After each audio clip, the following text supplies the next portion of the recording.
Greetings, Michael Zull here. This is my final project demo video for AME294, Intro to Interactive Environments with Mr. David Snapple at Arizona State University. And this is my final project, which is a build off of my midterm project, where I created a multitimbral synthesizer with some video feedback for the user, using a MIDI controller to play the instrument, and also to control some of the parameters, such as the ADSR envelope, the levels of the tone generators, so on and so forth.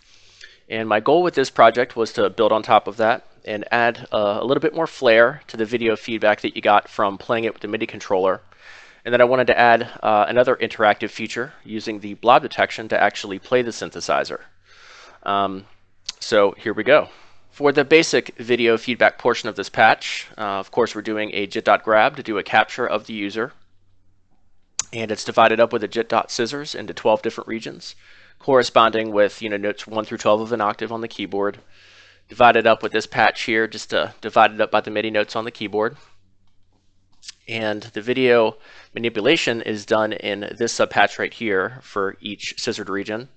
And it's taking the MIDI note data, and it's also dynamically scaling the video feedback based on the ADSR envelope values. You can see those changing when I turn the attack up and the release up and down, and those are changing the line value here of how those effects basically fade in and fade out.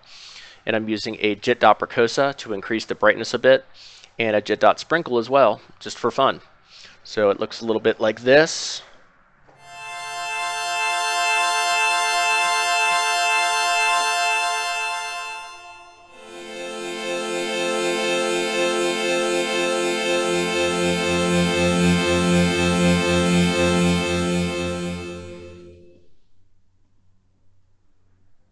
Blob tracking.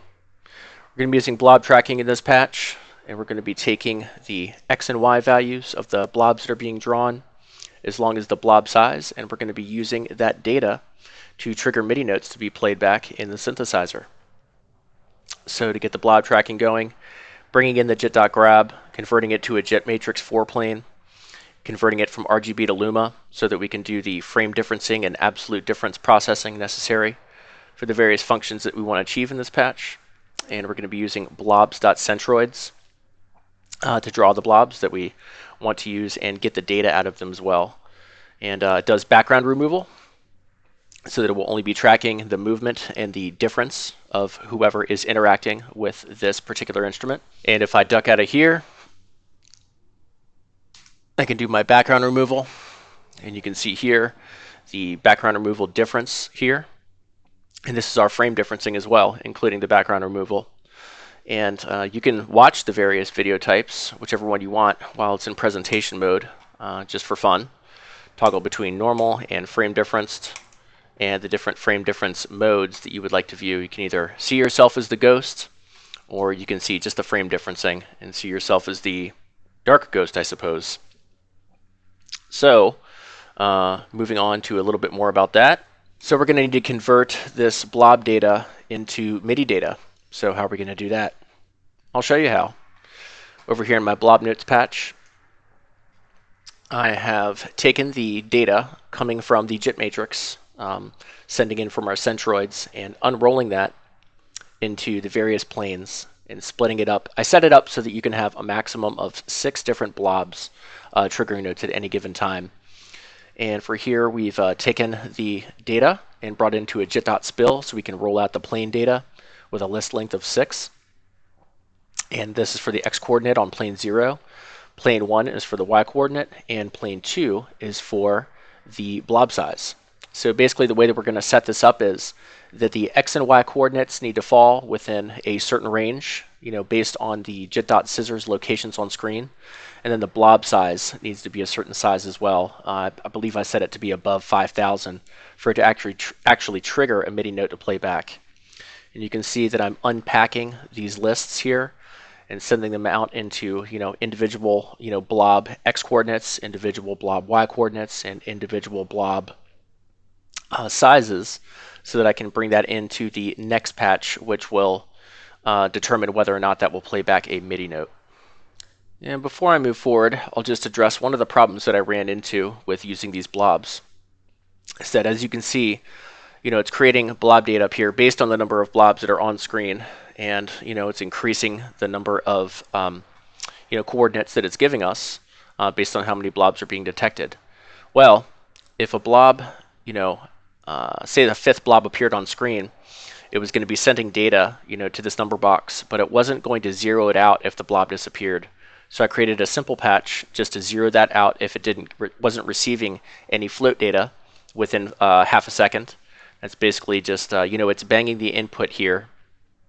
If it's receiving any new values, set it to a clocker, tracking the value, and if it goes past half a second, it's going to bang a zero out, and I just routed that right back into the input of the number box here, so that if it doesn't detect a blob, a fifth or a sixth blob, for instance, within half a second, it just goes ahead and zeroes that out so that it doesn't maintain, giving the MIDI note data for a blob that isn't there anymore.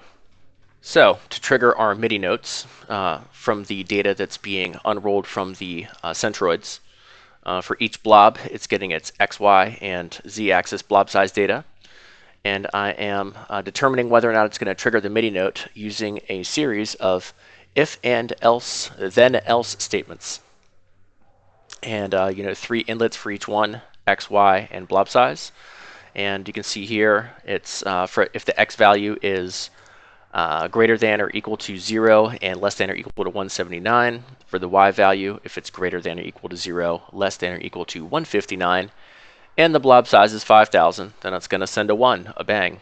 If it's not meeting those conditions, it's going to be sending zeros.